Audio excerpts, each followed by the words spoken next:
Hello, thank you so much for having us today. It's such a pleasure and honor to be participating with you guys. And I just want to just say that it's our first actually participating in an event in South Korea. So it's really exciting for us as well. And yeah, it's really amazing. So I will start my presentation. Can you, Island, just give the sharing screen for Isra so she can? It's gonna be easier for her to maybe move between Yes. the slides. I'm sorry for this technical No, issue. no worries. I will pass it on and we'll give sharing rights to her as well. Thank you Hello, so much. hello, Sundos. I'm the interpreter. Sorry, no one has introduced me, but hello. And if you could just stop after each slide. So Okay, before you go to the next slide, I'll do the interpretation if that's okay. amazing. Okay, Yeah. so Sorry for starting. I wanted to slowly introduce and thank Hannah for coming here. Hannah is doing exceptional work with BDS Korea as well on being our translator from English to Korean and Korean to English. And we're very honored to have her here as well because we got the best of the best. And she will be doing the translation for today. Thank you. And just really quick, 그 아일리님이 읽으신 그 사회자 대본은 채팅창에 올릴게요. 너무 길어가지고 다시 쭉 읽으면 시간이 너무 많이 걸릴 것 같아서 그냥 올려드릴게요. 그리고 발표는 제가 통역해드리겠습니다. 순차 통역으로. 네. You may continue. Sorry, Sundos. no, it's okay.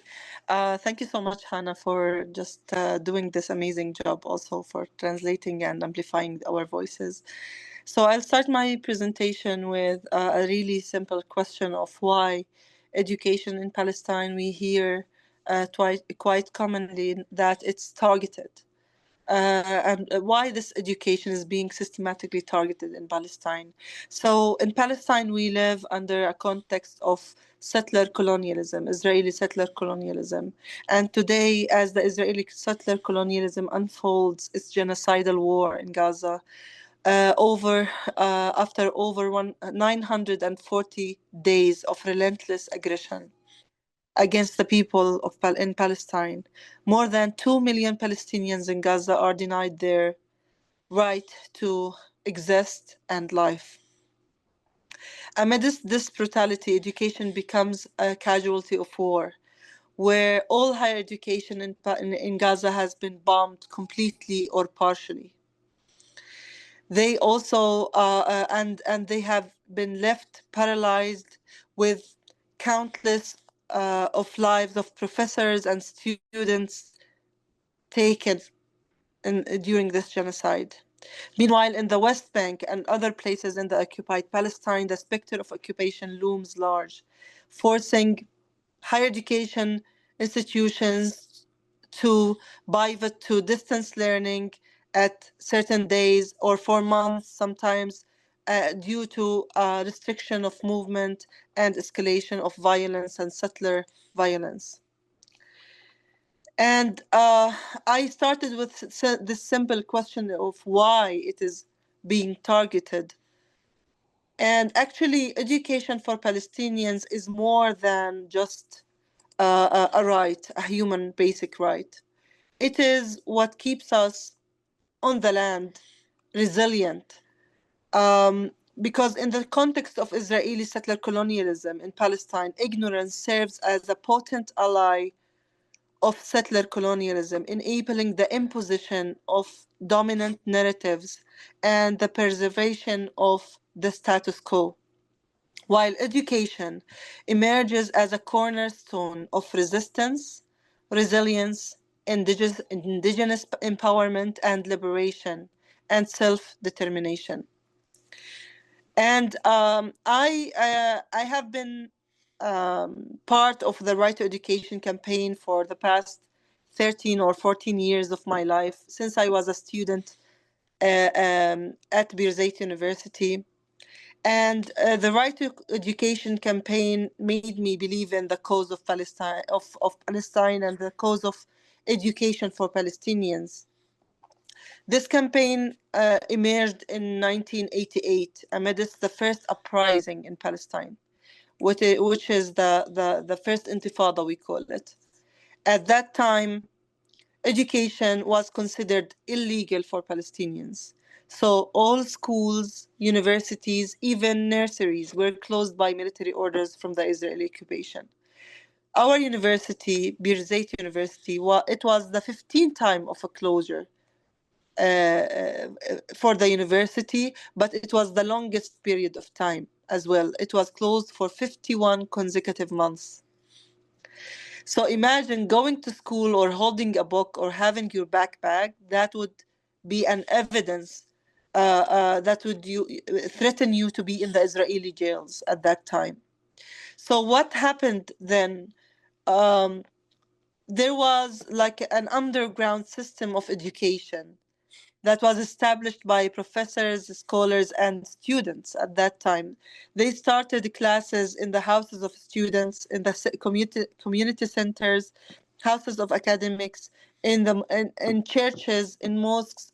I even heard my professor say that he gave a lecture in the car at the time of curfew because there was no way that they can move from that car. They were heading to the class in another place and there was a curfew, so they had to give the lecture in the car.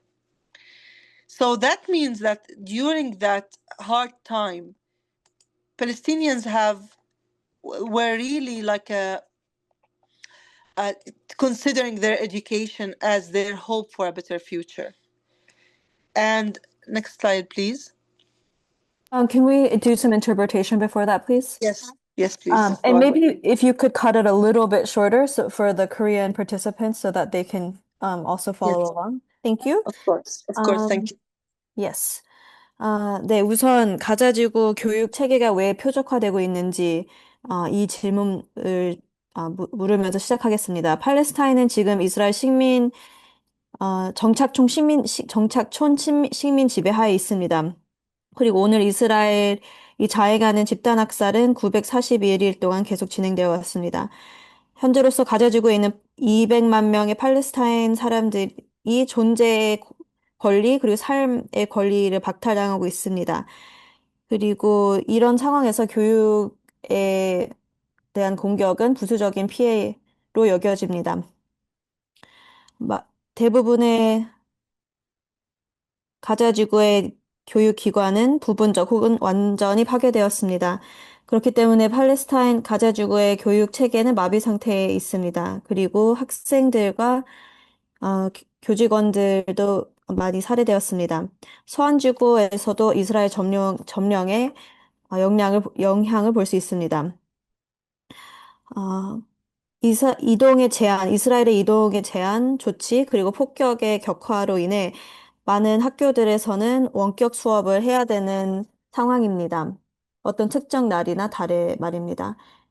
제가 이 팔레스타인 교육 체계가 왜 표적화되어 있는지 이 발표를 시작한 이유는 교육은 팔레스타인 사람들에게 단순히 인권이 아닙니다. 우리가 땅을 지키고 회복력 있게 계속 살아갈 수 있는 중요한 원동력입니다. 그리고 무지는 이스라엘의 정착촌 식민 지배의 중요한 도구가 됩니다. 지배적인 서사들이 계속 지속할 수 있게 합니다. 교육은 저항, 자결권, 원주민의 역량 강화와 해방의 중요한 상징이고 주요 축이 되고 있습니다. Right to Education이라는 캠페인은 저는 14년 전부터 함께 했습니다. 학생 때부터 했고요. 전 비르자이트 대학교를 나왔습니다. 이 캠페인을 통해 팔레스타인의 미래에 대한 희망을 갖게 되었고, 그리고 교육이 팔레스타인 사람들한테 얼마나 중요한 것인지 느낄 수 있었습니다. 그 당시 1988년에 제1차 인티파다였습니다. 모든 학교들, 대학교, 학교, 그리고 심지어 어린이집까지 다 폐쇄되었습니다. 그때는 팔레스타인의 이런 교육기관이 불법이었습니다. 비르자이트 대학교의 경우에는 15번 차례 폐쇄되었고, 그 제1차 인티파다 기간 때 가장 긴 기간 동안 폐쇄되었습니다. 51개월 동안 폐쇄되었고요. 그 당시에는 배낭을 메고 학교 가는 이런 행위를 이스라엘군이 목격할 경우에는 학생들이 체포당할 수도 있었습니다. 그렇기 때문에 대학교에서는 비공식적인 이런 비밀 수업을 진행하게 되었습니다. 학생들의 집이나 교회나 모스크나 커뮤니티 센터에서 수업을 진행했습니다. 심지어 제 교수님 중 한 분은 차에서 강연을 하셨습니다. 통금되어서 다른 수업으로 이동하는 중이었는데 이동이 불가능해져서 차에서 수업을 진행했습니다. 굉장히 어려운 시기에서도 교육이 미래에 대한 희망을 저에게 주었습니다. Thank you so much. Okay, next slide, please. Okay, so in this context, education has been viewed by the Israeli occupation for Palestinians as a privilege. While in Palestine, we believe that it's not a privilege. It's actually what makes us, as human beings, recognize our other rights, like our right to be free. And amidst all of this brutality, since 1948, catastrophe, what we call Nakba, when over half of our population got exiled by the Israeli occupation, we built schools in the deserts. And as I told you, in the first uprising in 1988, when by military orders, our universities were closed by military orders, we challenged these military orders and we held lectures in front of the closed gates of our universities. Next slide, please. If we can do the interpretation for this slide Yes, before. please. Yeah, of course. 이스라엘 점령 당국에서는 교육을 특권으로 여겼지만 팔레스타인에서는 그렇게 보질 않았습니다. 교육으로 우리는 자유의 권리를 누릴 수 있다고 생각을 했고요. 사람으로서 살아갈 수 있다고 느꼈습니다. 1948년에 나크바가 있었고요. 그 당시 팔레스타인 인구 절반 이상이 추방되었습니다. 하지만 저희는 사막에서도 학교를 세워서 교육을 이어갔습니다. 그리고 1988년 제1차 인티파다 때 군사 명령으로 학교들이 문을 닫게 되었지만 저희는 학교의 그 폐쇄된 정문 앞에서 계속 수업을 진행하면서 이에 도전했습니다. And today in Gaza, as you can see, like people, you would consider that these people, the priority is their life, is to be in a safe place, having food on the table for the children, under the bombardment, to just think of how we can survive. But education is part and parcel of their daily life. They are building schools and universities from tents again. As you can see, this picture is from September 2024, but for a school in the tent. But actually, universities in Gaza has resumed their online teaching since June 2024. So today they are about to finish their 5th semester, I think, and starting their 6th semester.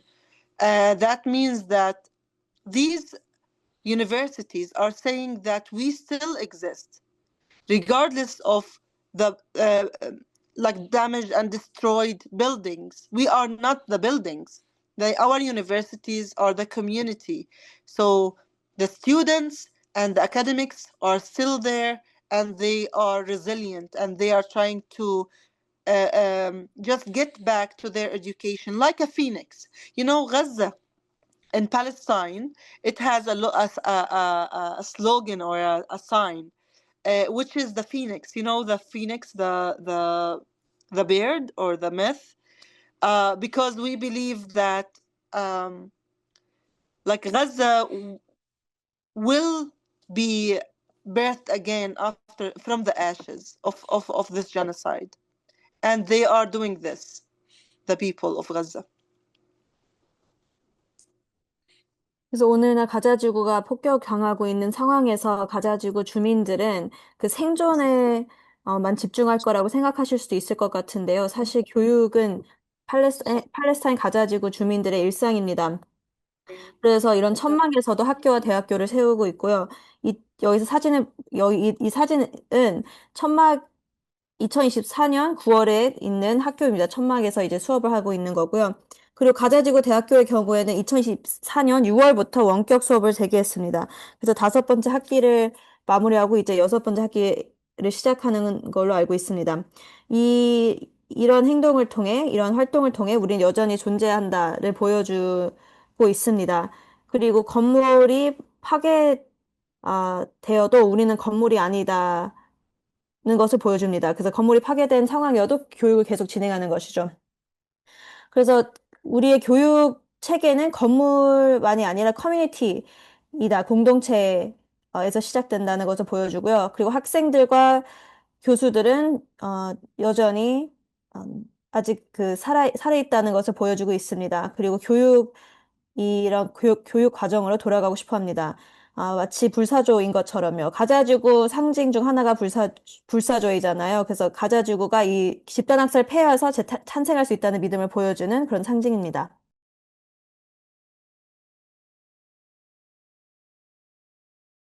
Thank you. So, yes, please go. So this timeline shows part of the violations imposed on Birzeit University since it was established as a university in 1973 until today. It shows how the restriction of movement, the exile of the first president of the university for 19 years, the closure of the university by military orders, having a checkpoint from the main road to the university and having the students walking 14 kilometers a day to just reach campus.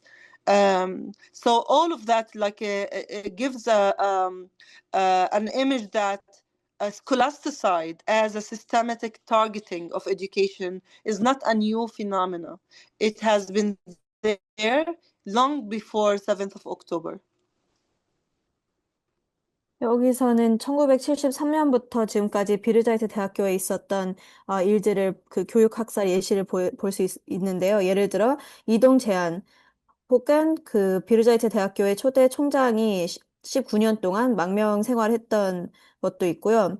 혹은 이스라엘 군의 군사 명령으로 인해 학교가 문을 닫았던 경우들도 나옵니다. 그리고 학교 앞에, 정문 앞에 검문소를 세워서 학생들이 14km를 걸어서 캠퍼스에 갔던 그 상황에 대한 내용도 있습니다. 그래서 이런 체계적인 교육 학살은 새로운 이런 현상이 아니라 2024년 10월 7일, 훨씬 이전에도 이미 진행되어 왔다는 것을 보여줍니다. Next slide, please.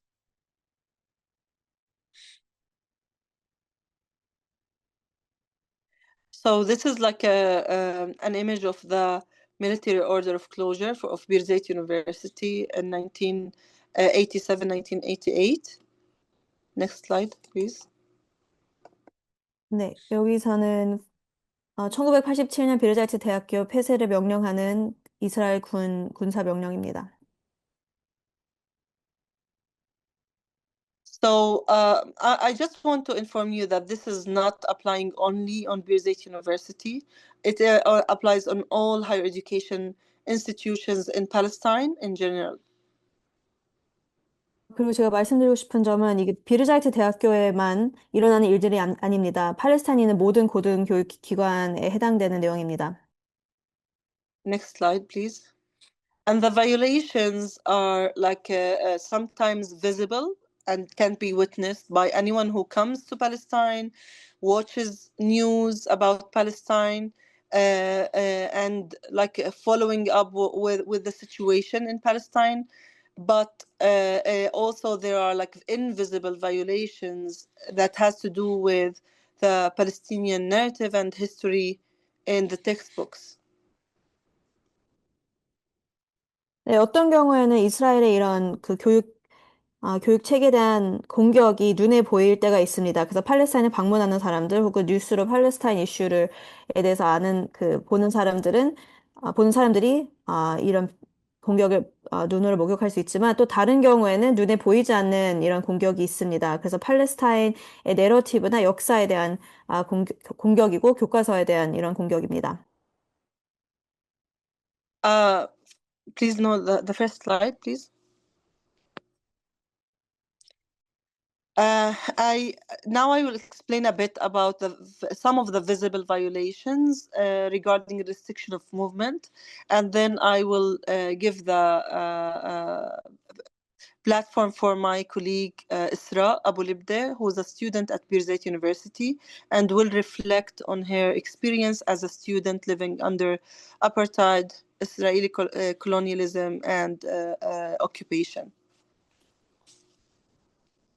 네, 그럼 우선 이런 눈에 보이는 조치에 대해서 먼저 말씀드리겠습니다. 예를 들어 이동 제한과 같은 조치들에 대해서 말씀드릴 거고요. 그 다음에는 지금 비르자이트의 학생인 이스라님이 이스라엘 아파르테이트과 식민 지배 하에 살면서 학생으로서 겪었던 일에 대해서 말씀을 해 주실 겁니다. Okay, so as you can see,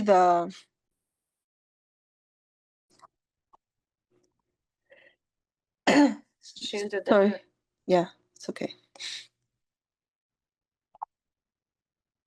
So and the slide that is here, it's about the Palestinian loss of land. 네, 이 슬라이드에서는 팔레스타인 땅이 점점 없어지는 것을 보여주는 사진들입니다. So it shows how since 1947, even before the Nakba, until today, how our Palestinian land has been confiscated and stolen by the Israeli occupation. And just please look at the last map of Palestine, the present one. This is the West Bank in the green fragmented shape, and on the side it's Gaza Strip. And this is the Palestinian state that all the world is just talking about. 그래서 여기 보시면 나크바 이전에부터 팔레스타인 땅이 이렇게 몰수되었습니다. 그리고 마지막 지금 현재 상황을 보여주는 맨 오른쪽에 있는 그림을 보시면요. 여기 중간에 있는 이렇게 파편화된 그 녹색 부분은 서한지구고요. 왼쪽에 있는 그 녹색 부분이 가자지구입니다. 그래서 지금 저희가 팔레스타인에 대해서 얘기할 때 말하는 것은 여기 나와 있는 작은 이런 구역입니다. So all the fragmentation in the West Bank is due to the checkpoints, the apartheid wall, and settlements built on confiscated land in the West Bank. And in Gaza Strip, it's a land that has been sieged since 2007. Like people from the West Bank or elsewhere in Palestine cannot reach Gaza Strip until they have a permit from the Israeli occupation. And nowadays we have never got that permit. I personally have never been to Gaza Strip. And now it's really forbidden for Gaza Strip people in Gaza Strip to get out of Gaza or even anyone to enter Gaza again. 그리고 서한지구에는 이제 검문소와 이제 몰수된 땅에 건설된 이스라엘의 불법 유대인 정착촌 그리고 아파르테이트 그 장벽으로 인해 그 서한지구에 있는 팔레스타인 사람들과의 땅이 이렇게 점점 이렇게 파편화되고 분할되었습니다. 가자지구의 경우에는 2007년에 땅이 많이 몰수되었고요. 그리고 서한지구 사람들은 이 가자지구에 가는 게 굉장히 어렵습니다. 왜냐면 허가증을 먼저 받아야 되는데요. 많이 받지 못하고요. 저도 개인적으로 가자지구를 한 번도 간 적이 없습니다. 그리고 지금은 더더욱 가자지구를 떠나는 게 굉장히 어렵고 또 다른 사람들이 가자지구에 들어가는 것도 거의 불가능한 일입니다. And I'm sharing this because the impact of this fragmentation of the land and the geographical reality has a huge impact on our higher education institutions, where today, instead of having a diversity of students in the same university, we lack actually Palestinians from different places to be in the same university. This restriction of movement has been isolating the universities of Palestine. 네, 그리고 제가 이런 영토 분절에 대해서 말씀드리는 이유는 우리 팔레스타인 고등교육 체계에 큰 영향을 미치기 때문입니다. 다양한 배경을 가진 팔레스타인 학생들이 같이 교육을 받지 못해서입니다. 그래서 다양한 지역에서 온 팔레스타인 학생들이 이렇게 대학교에서 모이지 못하게 되면서 점점 고립되고 있습니다. And this do not only apply on Palestinians, but also for international academics, researchers, and students that want to come to Palestinian universities. They cannot, basically, because there are procedures of entry by the Israeli occupation that is as directive to how they can enter. And there's a lot of limitations on the number of people who can enter, how they can enter, if the universities of Palestine need that person to be joining the faculty member or the students or not. And the people who decide this are the military soldiers in the Israeli settlements. It's not about the universities in Palestine to decide if they want to recruit international faculty members or students or not. It's up to the Israeli side to decide if our university needs the person or not. So this also takes away from the academic freedom of Palestinian universities. 그리고 이건 팔레스타인 학생들에게 영향을 끼칠 뿐만 아니라 국제 학계에서 연구자나 학생들에게도 영향을 미칩니다. 왜냐하면 팔레스타인에 오고 싶어도 복잡한 이런 팔레스타인 입국 절차 때문에 못 오는 경우가 많습니다. 그래서 이런 절차는 학생이 몇 명이 들어올 수 있는지 제한하고 어떤 방식으로 입국할 수 있는지 제한을 하고 있습니다. 그래서 예를 들어 팔레스타인 대학교에서 국제 학생이나 교수를 이렇게 모집을 하고 싶어도 직접 결정을 내릴 수 있는 게 아니라 이스라엘 군이 결정하는 거죠. 이 대학교가 이런 학생이나 교수가 해외에서 들어오는 게 필요한지 이스라엘 군이 결정하는 겁니다. 그래서 우리 학계의 자유에도 부정적인 영향을 미치는 것 같습니다. Next slide, please. As I told you, this do not apply only on Birzeit University. So, for example, Al-Quds University in the West Bank, the apartheid wall cuts the path of 70% of the students of Al-Quds University. It's actually, the apartheid wall has confiscated 18% of the campus of Al-Quds University to be built on. For Hebron, like universities in Hebron University in the West Bank, there's a lot of limitations and restrictions for their movement as well. Sometimes there's a checkpoint just ahead of the university for Al-Khadouri University in the north of the West Bank. So all universities in the West Bank are having the same restriction of movement. As for the universities in Gaza, it's a different story where they have been under siege for over 16 years. Now with the genocide, it's really impossible for them to for people to get into Gaza universities. I'm sure that Dr. Ahmed Abu Sha'ban will speak more about universities in Gaza, but I want to say that scholasticide has been really not a collateral damage during this genocide. It has been targeting the life of Palestinians, the life of people who can lead the way for Palestinians for liberation. And scholasticide has been turned from systematic targeting of education to a total annihilation of the whole system of education. 그리고 제가 앞서 말씀드린 것처럼 이건 만의 이야기가 아닙니다. 그래서 예를 들어 여기 슬라이드에서 보실 수 있다시피 알쿠즈 대학교의 경우에도 이런 문제가 있습니다. 70%의 통학로가 지금 봉쇄되어 있고요.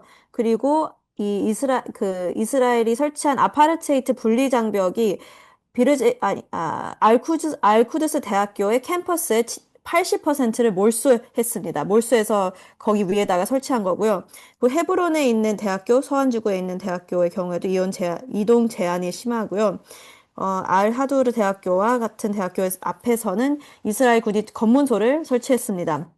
가자지구는 물론 차원이 다르죠. 16년 동안 봉쇄되어 왔고요. 그리고 지금 집단 학살이 자행되는 와중에 가자지구 바깥에 있는 학생이 가자지구 대학교에 가는 게 불가능한 일이 되었습니다. 그리고 아메드 아부 샤반 그 박사님이 가자지구 대학교 상황에 대해서 더 자세히 말씀을 드릴 것 같은데요. 그래서 일단 넘어가 보면 그 교육 학살이 부수적인 피해가 아니라 의도적으로 팔레스타인 사람들의 삶, 그리고 팔레스타인의 해방을 이끌 수 있는 사람들을 표적으로 삼은 것입니다. 그리고 현재로서 이런 교육 학살은 단순히 체계적인 교육 기반을 체계적으로 표적화하는 것으로 이제는 완전히 교육 기반을 말살하는 그런 행위로 변했습니다. Thank you so much. Now I will give the mic for my colleague Isra to share her reflection and experience as a student. 네, Thank you so much.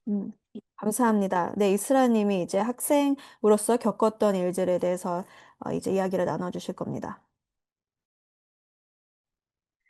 Hello, everyone. Hi, thank you, Hannah. Thank you so much for your effort. I'm not gonna take for a long time. It's gonna be short and simple. So, hello, everyone. I hope you're doing well. My name is Isra, and I'm a Palestinian student at Birzeit University, and this is my senior year. Hannah, can you keep the slides, please? Can you open on slide number 12? It's not me who's doing the slides. I'm not sure who. I have the slides. Are they your slides or the slides from? Same. It's the same slides. They're the same slides. But I need slide number 12. That's Okay, where okay. I'm starting. Okay. Sorry about that. No, it's okay.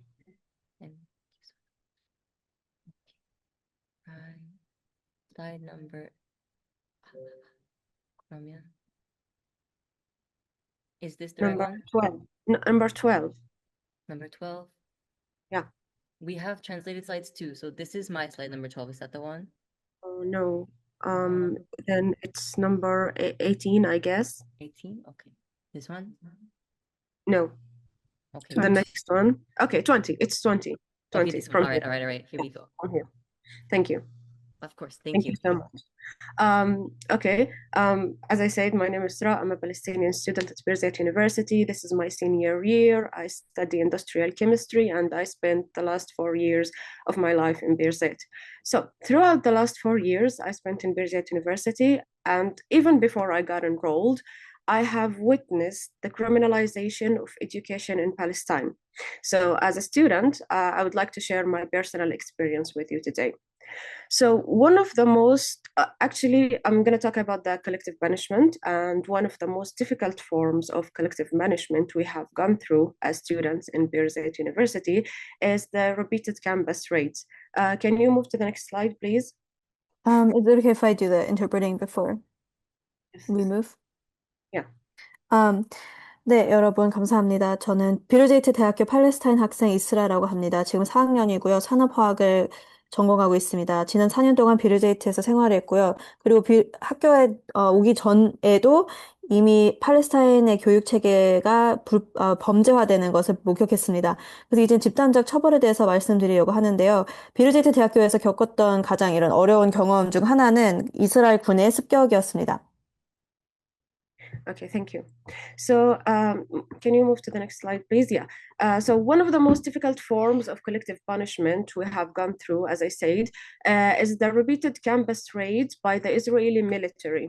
So the Israeli forces they enter the campus with their armed forces, with their guns, with their bombs, and they start to destroy the facilities, the colleges, and they harm students.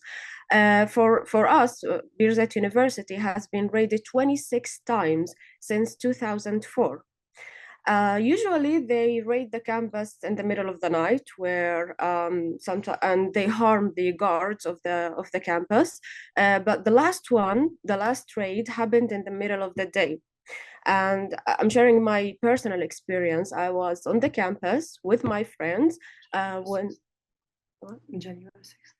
Yeah, on January 6th. Yeah, on January 6th. I was at the campus with my friends when the Israeli military vehicles stormed the university and started firing tear gas and live bullets at the students.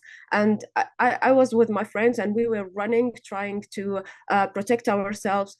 We rushed into the buildings to keep ourselves away from being harmed, from being injured by the live bullets. But the raid continued for more than an hour. Actually, it continued for hours, and after they left, there were students who got injured, and they caused us serious physical and emotional harm for students and employees. Can you move to the next slide? 네, 그래서 그 습격에 대해서 말씀드리자면요. 많은 경우에 이스라엘군이 캠퍼스에 들어와서 총과 폭탄을 두고 학교의 건물들을 파괴하기 시작합니다. 그리고 학생들 다치게 하고요. 2004년 이후에 비르제이트 대학교는 이스라엘군으로부터 26차례 습격을 당했습니다. 주로 밤에 습격을 해서 이제 경비원들이 부상을 입고 그러기도 합니다. 하지만 가장 최근에 있었던 사건은 1월 6일이었고요. 그때 낮에 캠퍼스에 들어왔습니다. 그리고 저도 이제 이건 제 개인적인 이야기인데요. 제가 친구들과 캠퍼스에 있었는데 갑자기 이스라엘 군이 갑자기 습격을 했습니다. 그리고 체류탄과 실탄을 쏘기 시작했습니다. 그래서 저는 친구들과 도망갔고 건물 안에 들어갔습니다. 이게 몇 시간 동안 이어졌고 많은 학생들이 부상을 입었습니다. 저희에게 굉장한 물리적인 그리고 정서적인 이런 피해를 준 일입니다.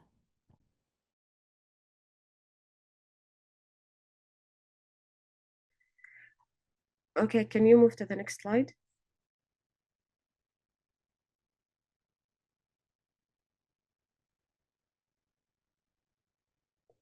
The next slide. Yeah, yeah. Do you hear me?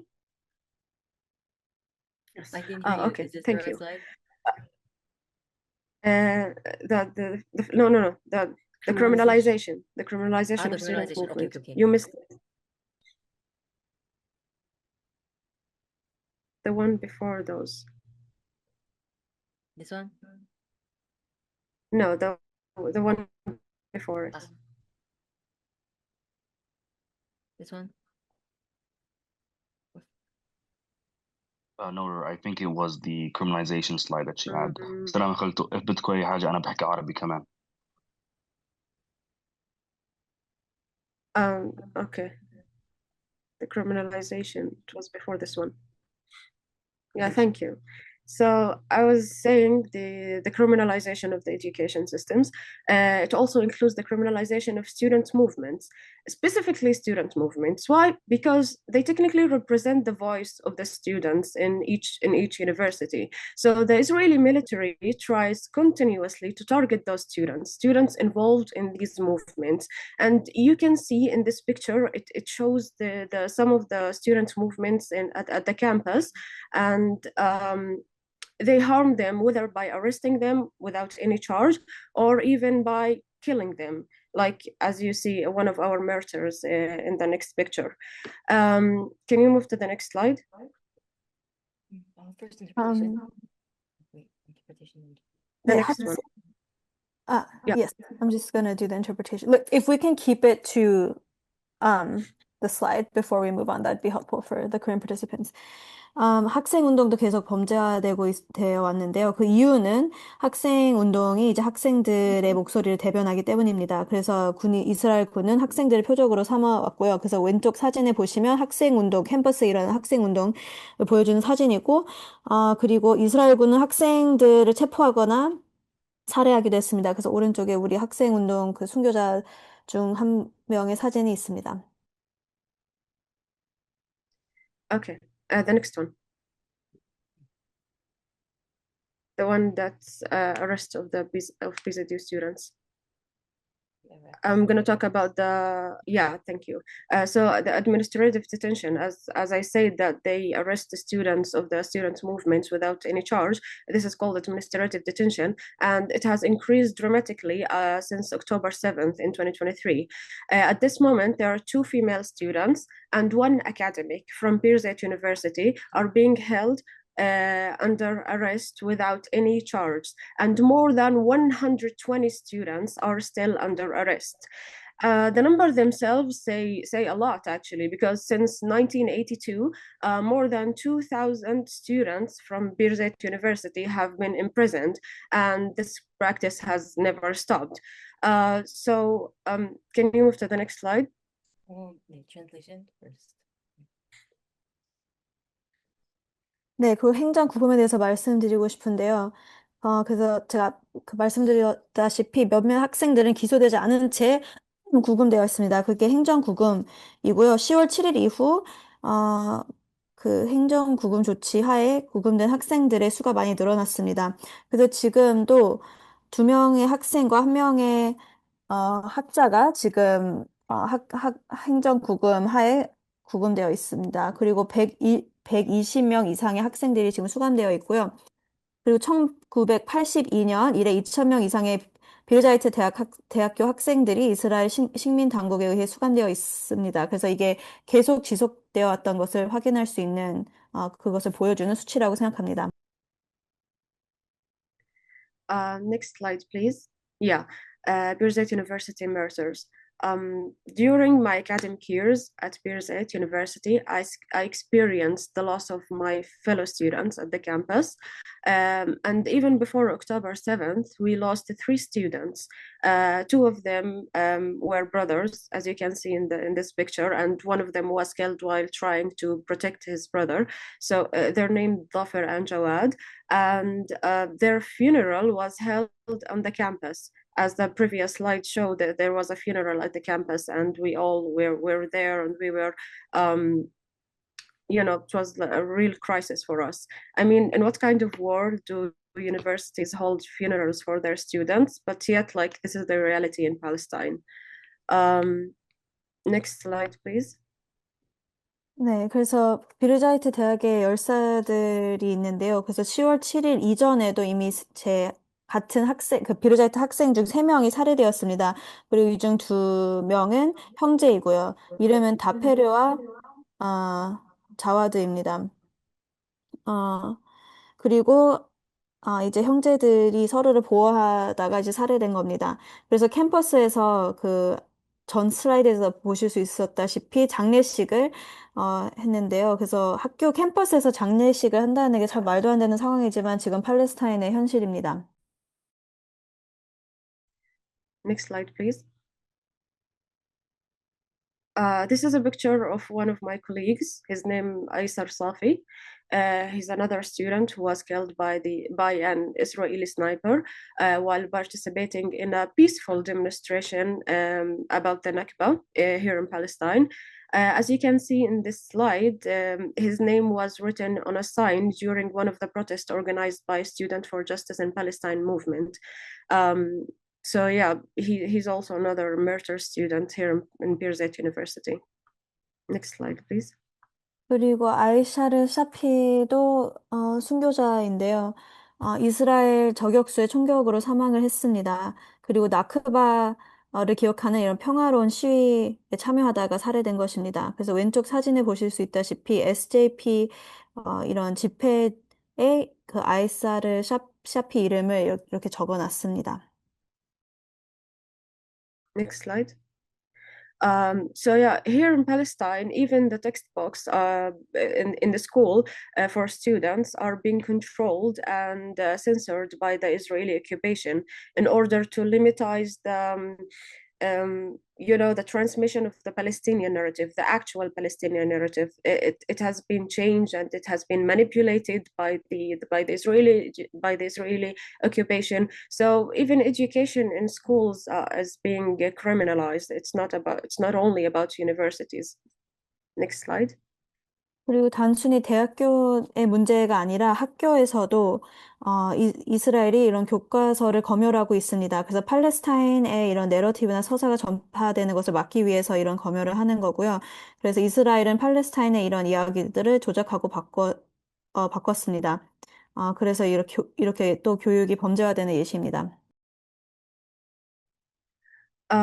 So every year here at Birzeit University and in other universities of Palestine, we have elections for the students' movements.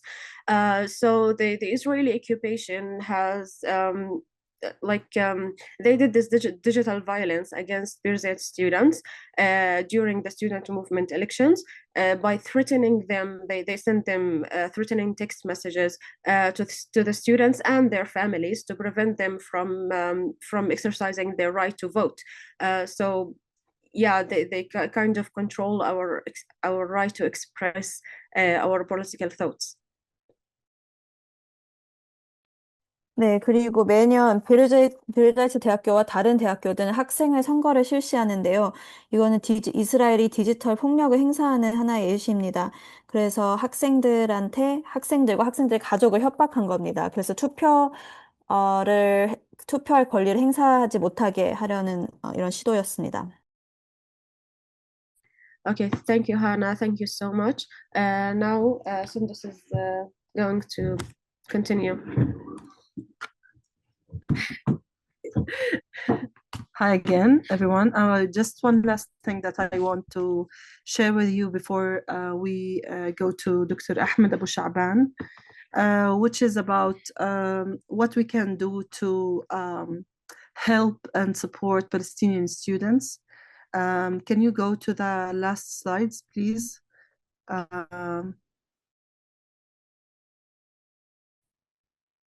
This is about Gaza Strip, but I'm sure that Dr. Ahmed Abu Sha'ban will cover all the things about Gaza.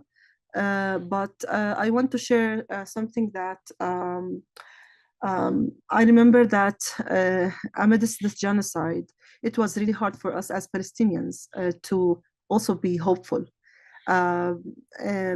We are watching our people in Gaza being killed and we cannot do anything.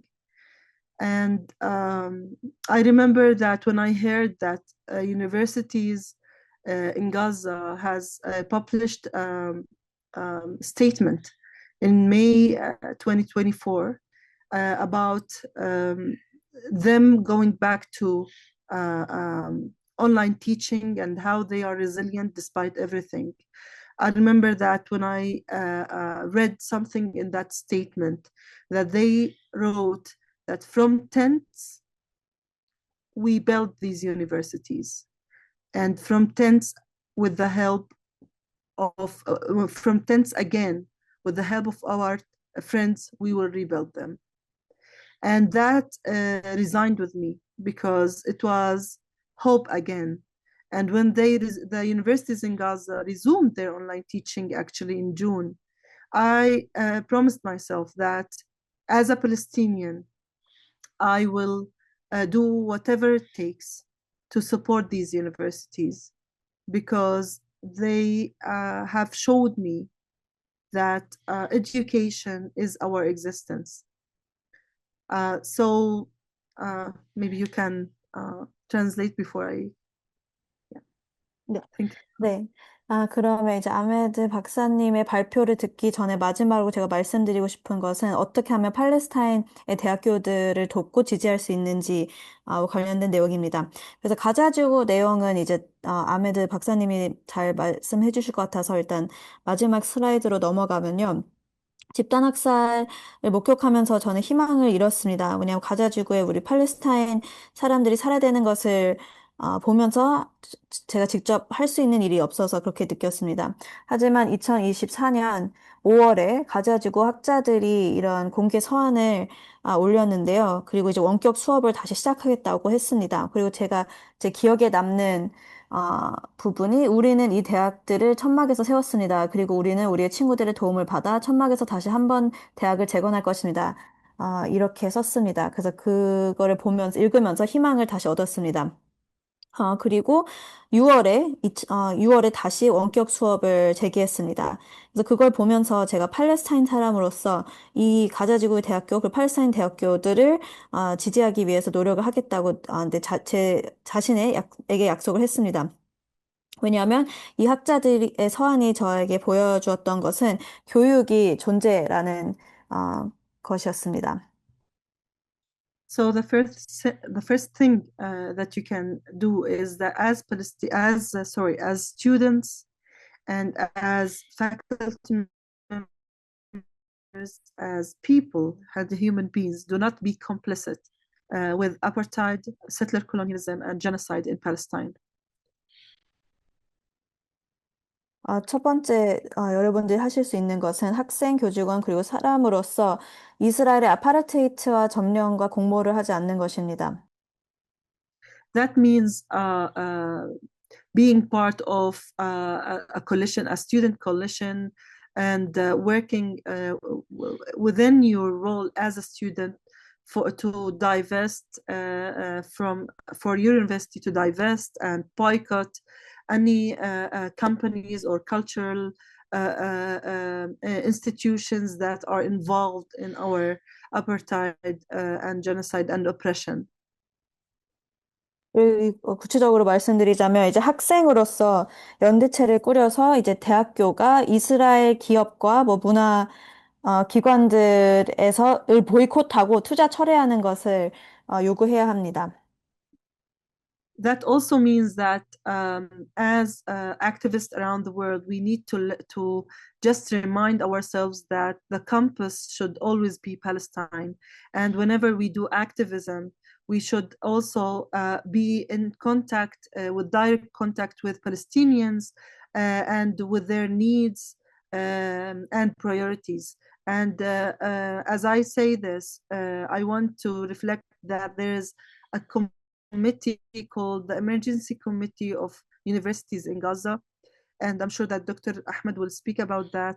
But this emergency committee has a website with priorities that people around the world can help to support the resilience of higher education institutions in Gaza.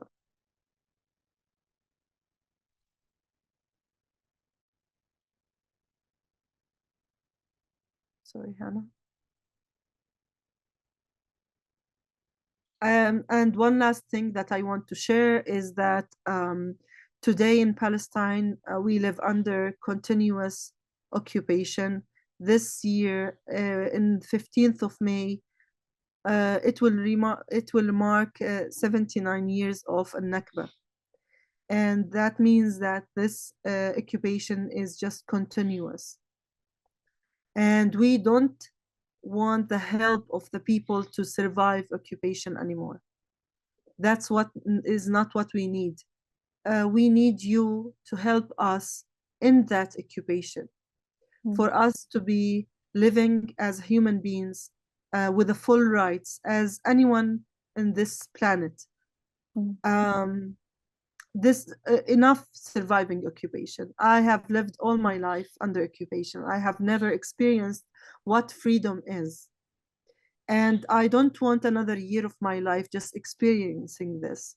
We want your help to just end that occupation, for our people to be liberated and have full rights as any other human beings. Thank you. 네. 그리고 전 세계 활동가로서 저희가 해야 될 것은 일단 팔레스타인이 우리 나침반이 되어야 되고요. 그리고 활동을 이어가면서 팔레스타인 사람들과 직접 연락하고 소통해서 팔레스타인 사람들의 우선순위가 무엇인지, 그 필요가 무엇인지 정확히 파악하는 것입니다. 그리고 이런 이머전시 커미티라는 단체가 있는데요. 이를 지지할 수 있는 방법도 있습니다. 그리고 아마 아메드 박사님이 이에 대해서 조금 더 자세히 말씀해 주실 것 같습니다. 그리고 마지막으로 말씀드리고 싶은 것은 5월 15일, 오늘 5월 15일에는 이제 나크바 79주년을 맞이하는 날입니다. 저희는 더 이상 점령하에서 생존하는 데 도움을 받고 싶지 않습니다. 여러분들의 도움으로 점령을 종식시키고 싶습니다. 인간으로서 누려야 할 모든 이런 권리를 누리면서 살고 싶습니다. 저는 평생 점령하에 살았습니다. 자유를 느낀 적이 없습니다. 그래서 또 다시 올해에도 점령하에 살고 싶지 않습니다. 그래서 여러분들이 그리고 그렇기 때문에 점령을 종식하기 위해 여러분들이 도움을 주셨으면 합니다. 우리의 팔레스타인 사람들을 위해 해방 그리고 권리를 위해 도움을 주세요. 감사합니다.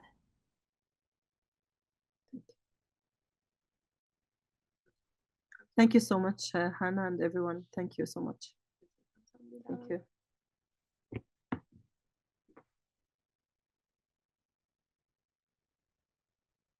Thank you so much, Sundos, for your presentation.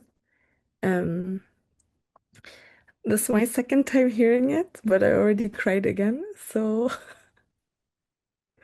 it probably will never. Also, Isra, thank you for joining us today.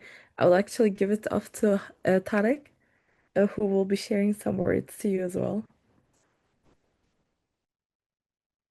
السلام عليكم. بس بدي أقول لكم ألف شكرا. العربي تبعي شوي مكسور عشان أنا بس عايشت حياتي في أول 5 سنين في غزة، بعدين كنت أرجع كل صيف. بس الكلام تبعكم كتير قوي، وكتير من زميلتي هنا في كوريا وسول وسوان احنا شايفينكم، واحنا بنعرف البين انتوا تروحوا فيه. لسه كل عيلتي لسه ساكنين في خان يونس وفي غزة، وكتير من بنت عمي وبنت عماتي لسه في الجامعة، لسه بروح الجامعة تحت الضغط وتحت القصف وتحت القرف من إسرائيل. بس بقول لكم يعني الريزيلينس، كل العالم وكل كوريا بقى شايفكم. بس من تحت قلبي بقول لكم ألف شكرا. أنا زعلان مش عندكم وأنا في كوريا. أنا بعرف لازم احنا strengthen القوة الفلسطينية في كل العالم، في اليابان في كوريا وفي ألمانيا وفي بريطانيا وفي أمريكا وفي كندا. تخافوش، فلسطين will be حرة.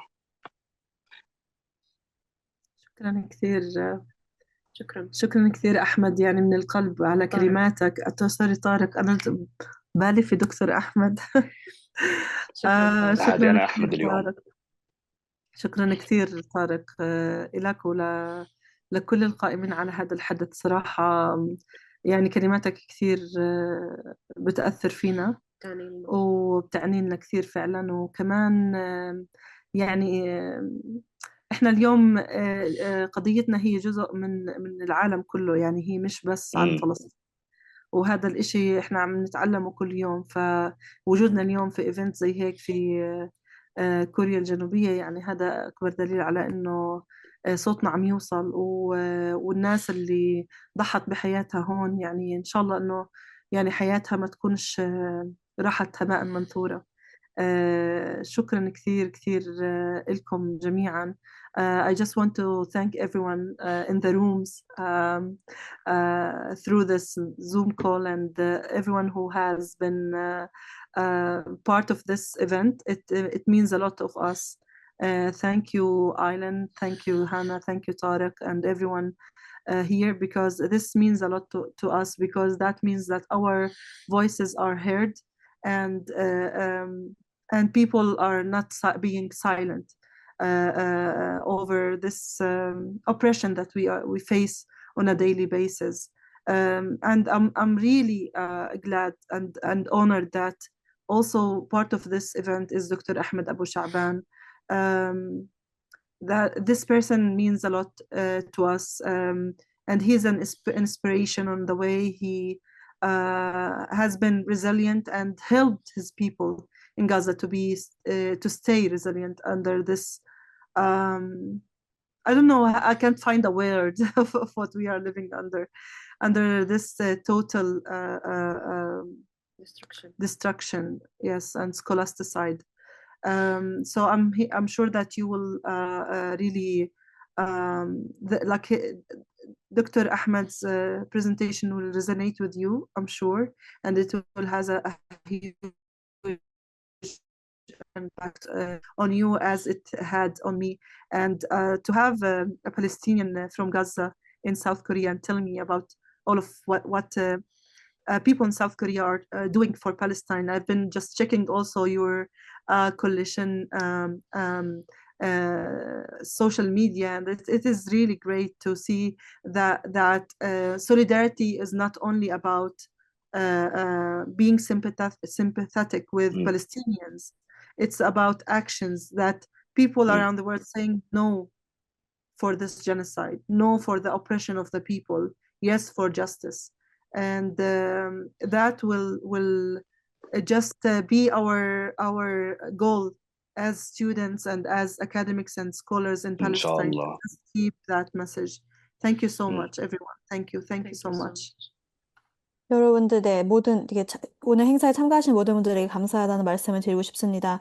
왜냐면 우리의 목소리를 들어주는 사람들이 있다는 걸 느끼게 하고요. 그리고 여러분들이 침묵하지 않는다는 것을 주어서 너무나 감사하고요. 저희가 매일, 팔레스타인에서 굉장히 어려운 상황 속에 살고 있습니다. 그런데도 여러분들이 이렇게 들어주셨고, 목소리 높여주셔서 감사합니다. 그리고 이제 아흐메드 박사님이 함께 할 수 있어서 너무나 영광이라고 생각합니다. 굉장히 저희한테 많은 영감을 주신 분이고요. 그리고 가자 지구에서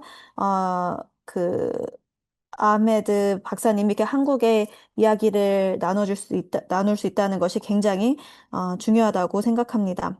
그리고 저도 아흐메드 박사님의 발표를 보면서 공감을 많이 했었는데요. 여러분들도 마찬가지일 것 같습니다. 그리고 학생 행동의 그 SNS 계정을 많이 봤는데요. 너무 멋지고요. 왜냐하면 연대는 단순히 말로만 연대하는 게 아니라 그 행동으로 옮기고 정의 실현을 위해서 노력하는 것이라고 생각합니다. 그래서 학생으로서, 교직원으로서, 학자로서 이런 연대를 계속 이어나갔으면 좋겠습니다. 감사합니다. Before we continue with beloved Dr. Abu Shaban, we will first have like a short Q&A session, if that's okay for you, Sundos and Isra. So I will be opening up the room for questions. 네, 이제 아흐메드 박사님의 발표를 듣기 앞서 짧은 질의응답 시간을 갖겠습니다.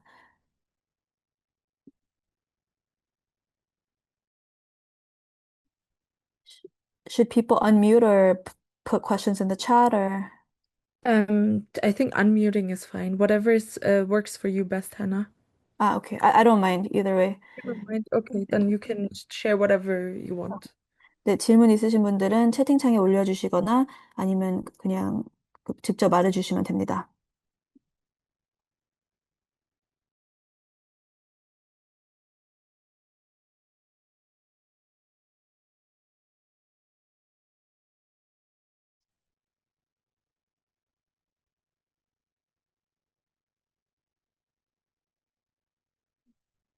서울예술대학교에서 먼저 질문해도 될까요?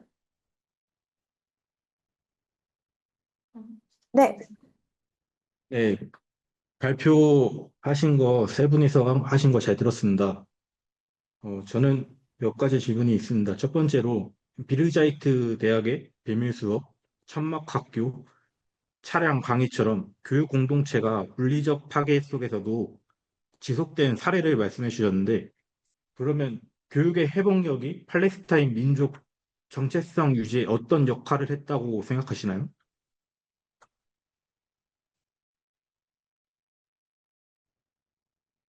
하나씩 하고 싶으신 거죠, 질문을.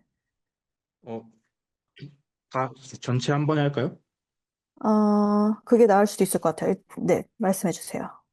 첫 번째 했고요, 그러면. 네. 네, 1988년 1차 인티파다 시기와 현재 가자지구 상황을 비교했을 때 오늘날의 교육 탄압은 어떤 점에서 더 구조적이거나 심각해졌다고 보시는지 궁금합니다.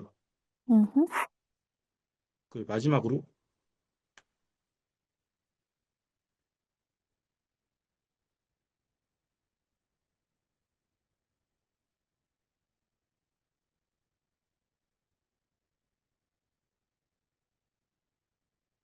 그 교육 학살이 단순히 학교 파괴를 넘어 집단의 미래와 기억을 말살하는 과정이라고 말씀하셨습니다. 그렇다면 국제사회와 국제학계는 이를 어떤 개념적 룰로, 틀로 바라봐야 한다고 생각하시는지 궁금합니다. 감사합니다. 네. I have three questions for you. The first one, first of all, thank you for your presentation. The first question is you were talking about the ways that Palestinians have continued their education, for example, with secret underground classes or tent classes or even teaching classes in cars, despite the physical destruction of academic infrastructure. So I'm curious what the role education has played in preserving the identity of the Palestinian people. So that's question number one. Second question is, you talked about the first Intifada in 1988. So when you compare the first Intifada to the genocide happening in Gaza right now, in what ways has the academic oppression become more severe now? And then the third question is, you mentioned how scholasticide goes beyond just the destruction of physical schools, but involves the extermination of a people's future and their memories. So what kind of conceptual framework does international society and the international academic community need to look at this scholasticide? Thank you.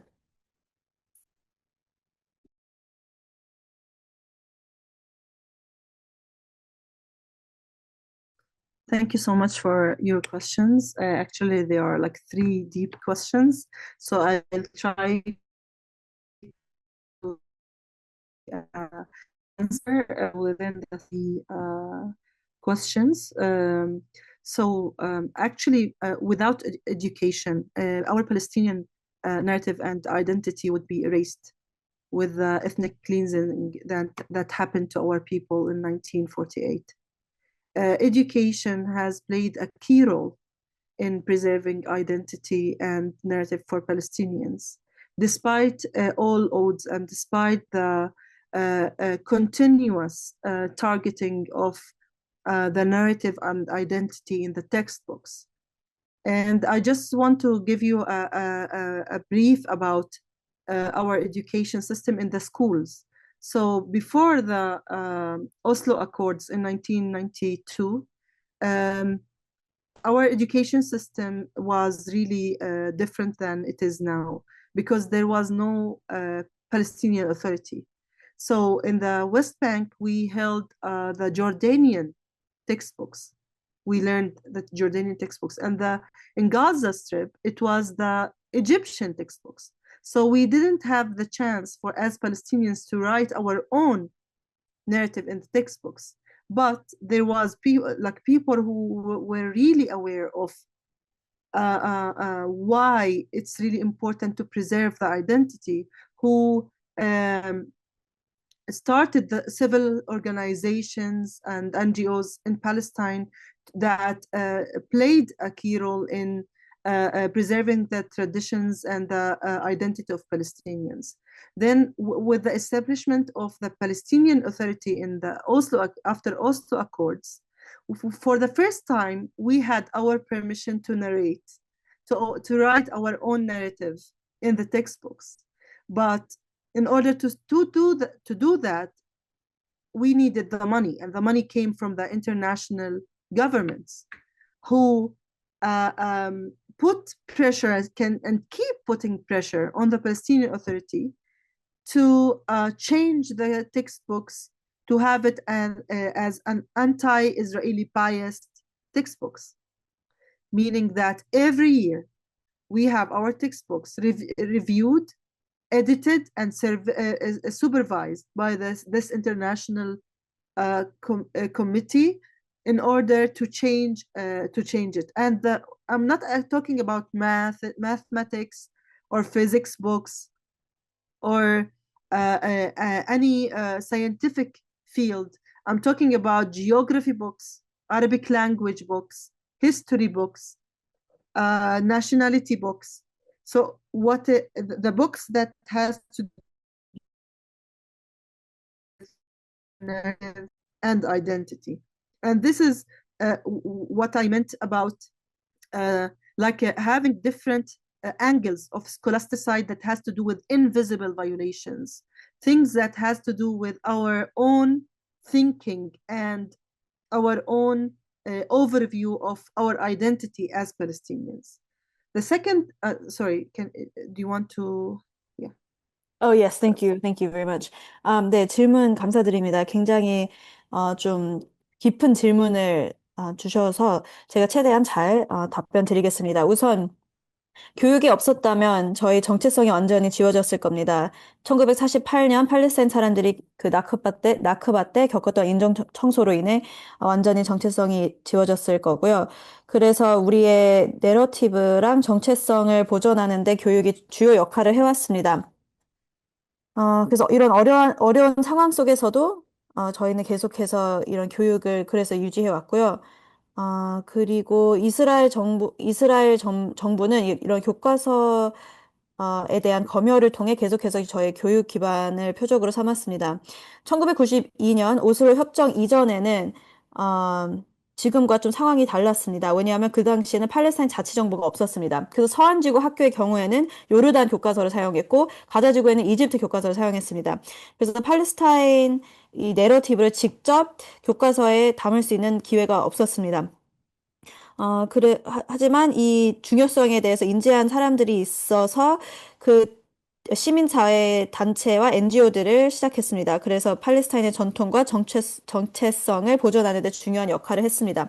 그 다음에 오슬로 협정 이후에 팔레스타인 자치정부가 서안지구를 관할하게 되었습니다. 그래서 처음으로 팔레스타인 사람들이 직접 이런 내러티브를 서술할 수 있게 되었습니다. 하지만 이것을 하기 위해서는 돈이 필요했고, 그래서 해외에 있는 다른 정부들로부터 이런 지원을 받았습니다. 하지만, 이런 돈을 받으면서 교과서를 이제 바꿔야 하는 이런 압박을 받았습니다. 그래서 반이스라엘 편향적인 이런 관점을 없애라는 이런 압박감이었습니다. 그래서 이런 국제적인 위원회가 팔레스타인 교과서를 검토하고 편집하고 이 과정을 감독을 하고 있습니다. 이건 수학이나 물리학 교과서가 아닌 아랍어나 역사와 우리 정체성과 관련된 교과서의 경우에 이런 과정을 거쳐야 합니다. 그래서 제가 앞서 말씀드린 것처럼 그 교육 학살에 대해서 이야기할 때 이렇게 다양한 측면에서 바라봐야 합니다. 그래서 눈에 보이지 않는 이런 공격도 있는 것입니다. 그래서 우리 사고 방식 혹은 우리 정체성을 바라보는 관점을 공격하는 이런 시도들도 있습니다. As for what is different from first uprising till today, so we face the same regime, like the same apartheid and settler colonialism regime, but the policies has been shifted to and escalated. Actually, now when we are looking to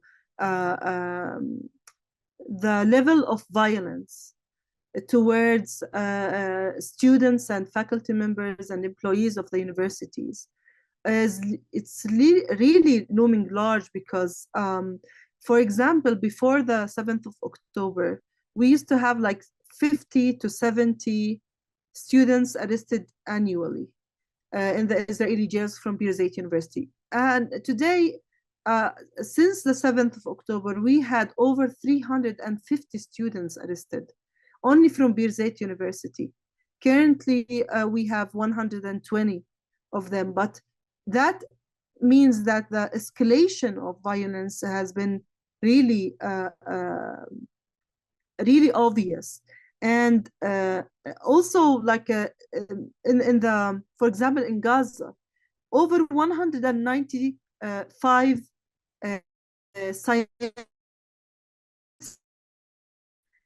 university presidents and deans have been assassinated during this genocide, assassinated along with their families. So this is not a collateral damage. This not used to happen in the first uprising. Now it is happening and no one is saying about it anything, because why these people are targeted? these people are targeted because they are the leaders of tomorrow. But yet, this has become part of our daily life. It's really hard to breathe under all this oppression. I personally have been working with students of Birzeit University for the past 10 years of my life. And I can simply say that in the past 2 years at least, there's a lot of fear in the heart of the students to be active inside campus. And I'm speaking about union active, like supporting activities for the students, raising awareness, like really simple activism inside campus that our students are really afraid of being part of it. And the last raid on campus on January 6th, 2026, at the start of this year, it was really hard, and it actually affected a lot how the students are just embracing their educational and student life inside campus, because this raid happened while there was an event for the student movement, a stunt actually supporting Palestinian prisoners. So we had over 200 Israeli soldiers invading our campus with their tanks, and they started like shooting live ammunitions, stun grenades, tear gases towards the students. And 41 students got injured at that day. 11 of them got hospitalized. 9 of these 11 are shot or injured by live ammunitions. So it was really a scene that we have never witnessed in our campus, at least. And that applies on all higher education institutions in the West Bank. And in Gaza, as you saw, like it was live streamed, the bombing of universities, libraries, museums, cultural organizations. They celebrated, the Israeli occupation celebrated burning of libraries. And this is like what we are seeing is a really different angle of settler colonialism that we have never witnessed. And we need people to be aware of it, because you can help us stop it. Thank you. And sorry, could you, when you were saying 195 plus people in Gaza, Scientists. I couldn't hear. Scientists. Yeah, they are scientists. Part of them, they are scientists. University student. University presidents. Few of them are university presidents, and we have many of them are deans of faculties. Okay, thank you. 네, 그래서 1차 인티파다와 지금의 상황을 비교했을 때요. 우선 같은 체제라고 볼 수 있습니다. 이스라엘 아파르테이트와 정착민 식민 지배는 같습니다. 하지만 정책은 변화했고 상황이 더 이제 심화된 것으로 볼 수 있습니다. 그래서 지금 그 폭력의 수준이 더 심각해졌는데요. 학생과 교직원을 상대로 하는 폭력 말입니다. 그래서 10월 7일 이후에는 매년 비르자이트 대학교에서 체포된 학생들의 수는 50명에서 70명이었어요. 하지만 10월 7일 이후에 350명 이상이 체포되었습니다. 비르자이트 대학교만에서요. 그리고 지금도 120명이 여전히 구금되어 있습니다. 그래서 이 폭력의 수위가 높아졌고요. 그리고 가자지구의 경우에는 195명 이상의 학생들, 과학자들, 학장, 그리고 총장들이 암살당했습니다. 가족들과요. 그래서 이는 부수적인 피해가 아닙니다. 그리고 왜 학생들과 교직원들이 이제 왜 이스라엘이 이들을 표적으로 삼는지 궁금하시면 그 이유는 미래의 리더들이기 때문입니다. 그래서 이게 우리의 일상이 됐고요. 그래서 진짜 이런 억압 속에 살면서 숨이 막힙니다. 저는 개인적으로 10년 동안 비르자이트 학생들과 이런 일을 해왔는데요. 지난 2년간 학생들이 이런 캠퍼스에서 학생운동 활동을 하는 거에 대해서 굉장히 많이 두려워하고 있습니다. 그게 단순한 인식 인식 제고와 관련된 이런 활동들도 무서워서 못하는 경우가 있습니다. 그래서 지난 1월 6일 이스라엘군이 비르자이트 대학교 캠퍼스를 습격했을 때 그 습격한 이후에 많은 학생들은 그 학교 생활을 어떻게 하는지 크게 변하게 바꾸게 되었습니다.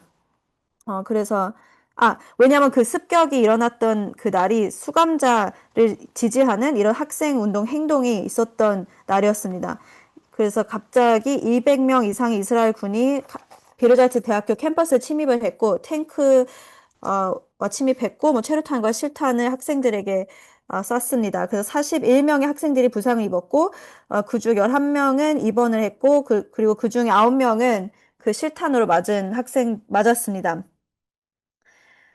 그래서 이거는 그래서 모든 서한지구에 있는 학교들에 영향을 미쳤습니다. 그리고 가자지구의 경우에는 저희가 실시간으로 이스라엘 군이 가자지구 대학교, 박물관, 도서관, 그리고 문화 이런 기관들을 폭격하는 걸 목격했습니다. 이스라엘 군인들은 도서관을 불태우면서 환호를 했습니다. 그래서 저희가 지금까지 목격해온 정착촌 식민 지배와 또 다른 형태라고 볼 수 있습니다. 그렇기 때문에 저희는 많은 연대가 필요합니다. 여러분들의 연대를 통해서 이 일을 종식할 수 있을 것입니다. Thank you so much, Sundus. And Isra, I would ask everyone to give a round of applause again to Sundus. 박수 주세요. Thank you so much for having me. Thank you so much. Actually, Isra left for her lecture, but thank you so she much. did? Good job, Isra. We have a lot of questions, but due to time restrictions, is it okay if we translate them and then send it to you and we will then Yes, forward it? please. Yes, be in contact with us. Just send us via email and we will be happy to reply to it. Thank you so much for all the amazing job. Thank you, everyone. شكرا. Shukran. We will have a short break. We have a 5 minutes break. After the break, we will continue with Dr. Abu Shaban. And 네, thank you to Hannah. No problem. 이스라엘은 지금 수업이 있어서 먼저 갔고요. 그리고 이제 시간 관계상 질문이 좀 남아있긴 하지만 저희가 시간 관계상 이제 넘어가야 할 것 같아서 질문을 보내드리겠습니다. 추후에 보내드리고요. 그럼 지금 저희는 5분 동안 쉬고요. 그 다음에 이제 아메드 박사님의 발표를 듣겠습니다. 감사합니다.